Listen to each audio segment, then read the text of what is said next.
Everyone, here Dr. Imran.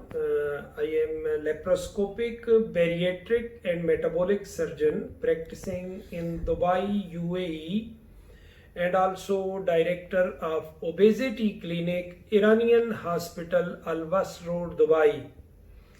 I have started bariatric surgery since 2005 and progressively. So first I start at that time gastric bending, then gastric sleeve, Roux-en-Y, and anastomosis, gastric bypass, BPD, all types of related surgeries, and then now SASI and gastric plication, staple-less SASI, that is also gastric plication with ileal bypass, especially for diabetic patients and especially for the patients who are suffering with metabolic syndrome. So this is my journey of metabolic surgery. I am also fellow of American College of Surgeons. I am also fellow of American Society for Bariatric and Metabolic Surgery. I am also fellow of Minimal Invasive Surgery. Today I want to talk about metabolic impact of bariatric surgery. I will also share my personal experience. During this period, I performed more than 2000 cases of bariatric surgery, and hundreds of the patients who were suffering with diabetes or metabolic syndrome. The indication of surgery was only metabolism, only metabolic surgery. They were not much more obese, and I did surgery and excellent results. I also share my personal experience, especially in such a cases, and now my follow-up. I have my cases more than 10 years. I am following such a cases. I want to discuss about metabolic impact, because bariatric surgery or obesity surgery, it is also called weight loss surgery. So I will what will be my agenda in my discussion? First, a brief introduction of bariatric surgery or weight loss surgery, metabolic basis of bariatric operations or bariatric surgeries, conventional indications, emerging indications, risk stratification, and video presentation at the end. So first of all, I want to define obesity, especially for my viewers. So what is obesity?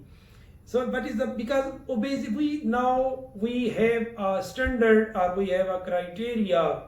On the basis of this criteria, we can define obesity, that is body mass index, BMI.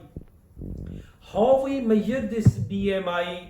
It depends on the height and weight of the patient, height in meters and weight in kilogram, kg.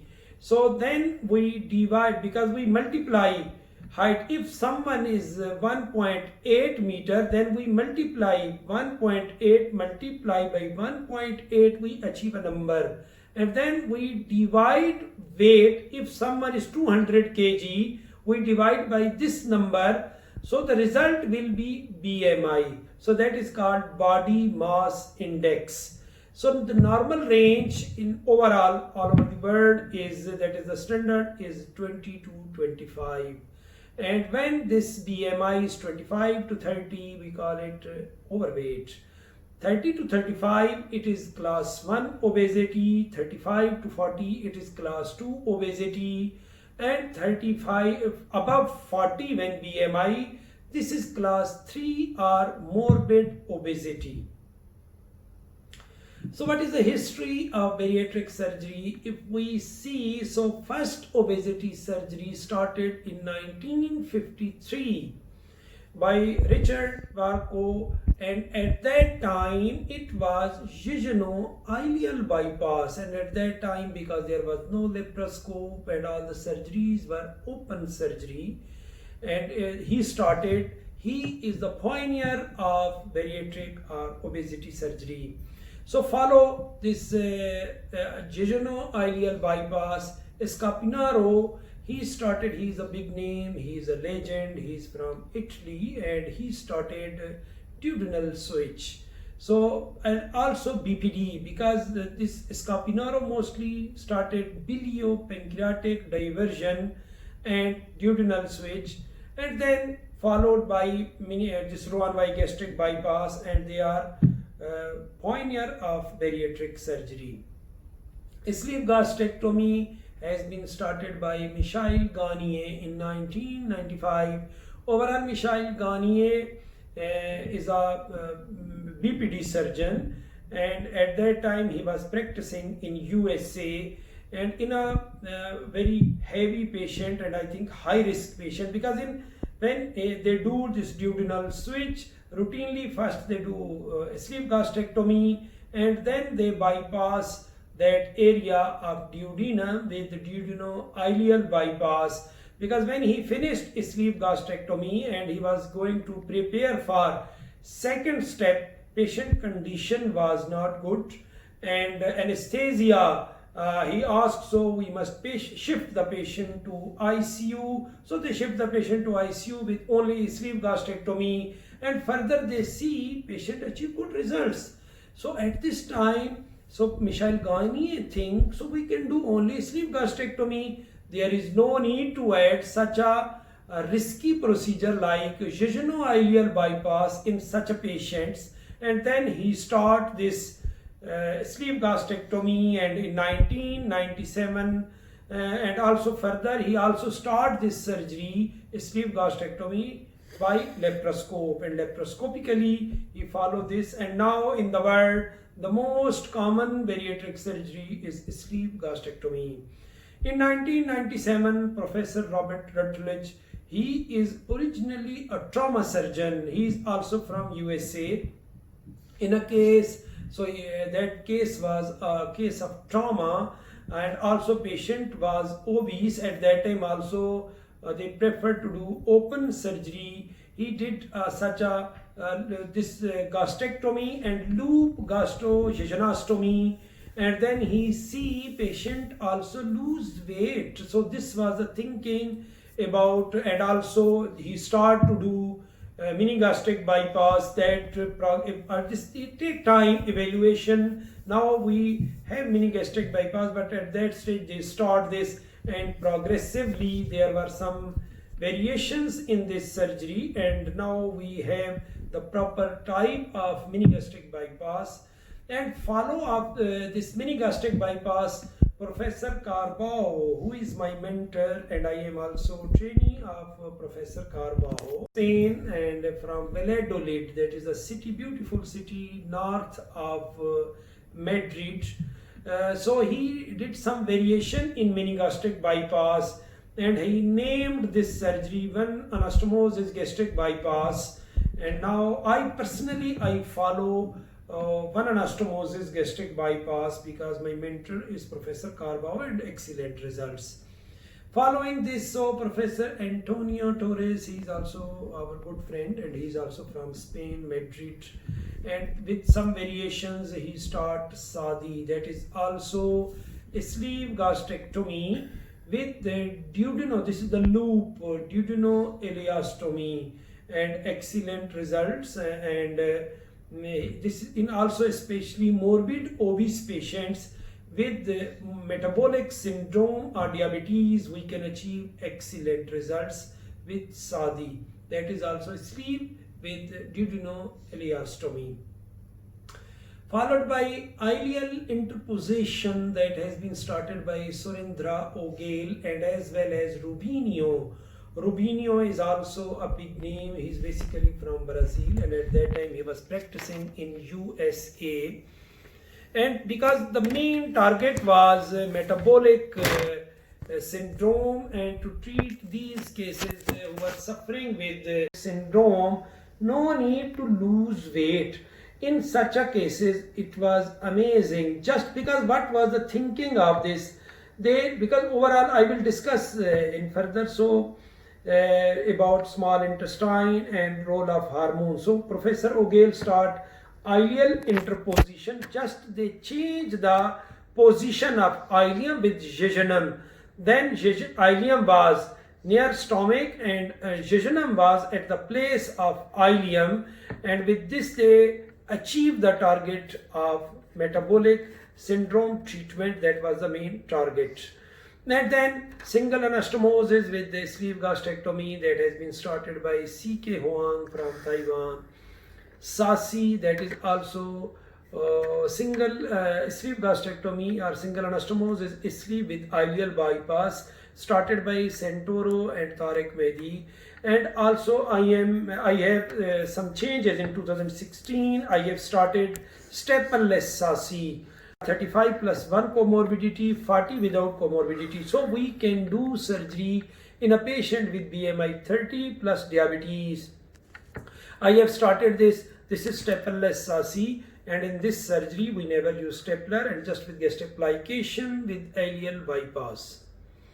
Just some pictures I will show for my viewers, so you can see the different types of surgeries we can see here. This is duodenal switch, BPD, and also I will mention further, this is a sleeve gastrectomy. About 80% portion of stomach we remove in this surgery. And here you can see this is mini gastric bypass. Just as we never remove in stomach in this surgery. And you can see a small pouch of stomach, and then we attach a loop of jejunum. It depends on the BMI of the patient. Then we attach this with this stomach pouch, gastrojejunostomy, and this is called mini gastric bypass. Here you can see that is classic gastric bypass or Roux-en-Y gastric bypass. Here also we have small pouch, and you can see this is 2 anastomosis gastric bypass. Again, it depends on the patient and patient BMI. So how much length we bypass, because first of all we measure small intestine, small bowel, and then we decide how much the weight of the patient and other comorbidities, age of the patient, gender of the patient. Then we decide how much small bowel must be bypassed. This is also loop duodenojejunal bypass with sleeve gastrectomy that has been started by C.K. Huang from Taiwan, and this is also one the type of this metabolic surgery. And this is ileal interposition that I have mentioned. So the distal part of ileum, they just exchange the place of jejunum with ileum to achieve that target. The target is rise of GLP-1, glucagon-like peptide-1 hormone, that will be rise when undigested food particles and nutrients touch to ileum mucosa. At that time GLP-1 rise, and then we achieve that target for the treatment of metabolic syndrome. So here you can see this is also type of anastomosis gastric bypass, and also started by my mentor Professor Carbajo. We can see here, and there are some little difference between mini gastric bypass and one anastomosis gastric bypass. This surgery is excellent for the patient suffering with diabetes as well as obesity. Also we can see here, this is SADI that has been started by Professor Torres. So excellent results also for diabetic patients. So this is also another type. So there are different types. We can see the main target is same, but with different types we can achieve our results. So this novel procedure has been started by mine. I have started this surgery in 2016. Now I have excellent results. I have completed my data. And now in this surgery, what I do, I never use stapler in this surgery. I prefer this surgery in low BMI cases, patients who are suffering with diabetes. Excellent results. What is our target in such a situation? We do gastric plication, and also I measure small bowel from this ileocecal. Again, it depends on BMI of the patient. In some cases, the BMI is high, then our common channel is 250 centimeter. If BMI is low, then 300 centimeter, 350 centimeter. It depends on the patient, and all the surgery is staple-less. we call it staple-less SASI. So just now you can see what I do in such a surgery, gastric plication with gastroileostomy, and there is a loop anastomosis between stomach and ileum, and we can achieve the same targets, especially also in obese people as well as patients only suffering with diabetes, hypertension, dyslipidemia. We have about 20 types of comorbidities till you can't believe. So this the quality of life, we don't have any specific definition of quality of life, but we can see. So quality receptor, PPAR gamma, these are the insulin resistance genes. And what will happen, so this due to obesity, and then we can see here obesity, insulin resistance. When this occur, what will happen? Now we have two types of beta cell in pancreas, sometimes normal beta cell, sometimes susceptible beta cell. In case of normal beta cell, so increased beta cell function, when there is a resistance to insulin, the function of beta cell will be more to compensate that resistance. When pancreas and beta cells start to work more and more to compensate that, that is very important for pancreas. And what will happen? Then increased beta cell growth, hypertrophy of beta cell, that cause normal glucose tolerance or compensatory hyperinsulinemia, because in our body then insulin is very high to compensate that resistance to insulin. And sometime when our beta cell are not normal condition, what will happen at that time? Beta cell dysfunction or growth genes are like HNF1 alpha, HNF4 alpha, KIR 6.2, TCFL2, and mitochondrial. We have these genes and changes in such, when if we detect this one, if beta cell is not normal, we have such a situation. And then what will happen? And insulin resistance, then beta cell dysfunction, beta cell cannot do function, beta cell apoptosis. So then impaired glucose tolerance and type 2 diabetes. In patients with type 2 diabetes, we see the main dysfunction of this beta cell. And then we can see, so what will happen in environment, for example, high fat, any high calories and less physical activity is dangerous for the patients, because environment is also cause diabetes. Now we can, what will be our result in such a situation? In when patient is suffering with IP also increase after surgery, that is a good thing. And GLP-1 always rise in such a surgeries, and PYY also rise. Overall GIP decrease after surgery, bariatric surgery, because GIP is also increased resistance to insulin. So here if I see, so what is the, how it affect gastric bypass, or we can see here component of gastric bypass. I can explain easily here. If you can see, first of all we make a pouch. I will explain step by step, that will be very easy to understand what is happening in this surgery, how this surgery affect. So if we see here, so this is first step, we make a small pouch with stapler. This is gastric restriction first. So then we exclude the distal stomach, exclude. Stomach is inside the abdomen, we never remove this. But here we have ghrelin hormone in fundus. When we bypass this area, then this ghrelin hormone is here. When we bypass this area, ghrelin hormone is increased resistance to insulin, and then we can see, so resistance to insulin will decrease. So again we can see the third step. Our third step is exclusion of proximal intestine from alimentary flow, that is duodenum.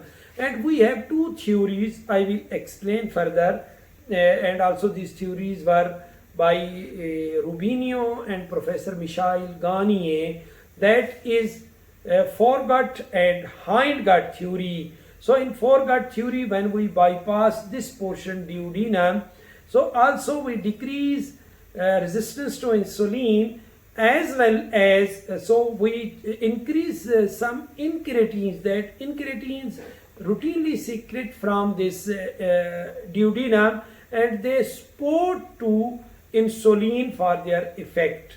So due to this we bypass this area. And fourth one is early delivery of ingested nutrients to jejunum, that I also earlier asked. When this undigested food particle go bypass of ileum, that will be metabolic impact. Like this, you can see delivery of partially digested or undigested nutrients to the distal intestine.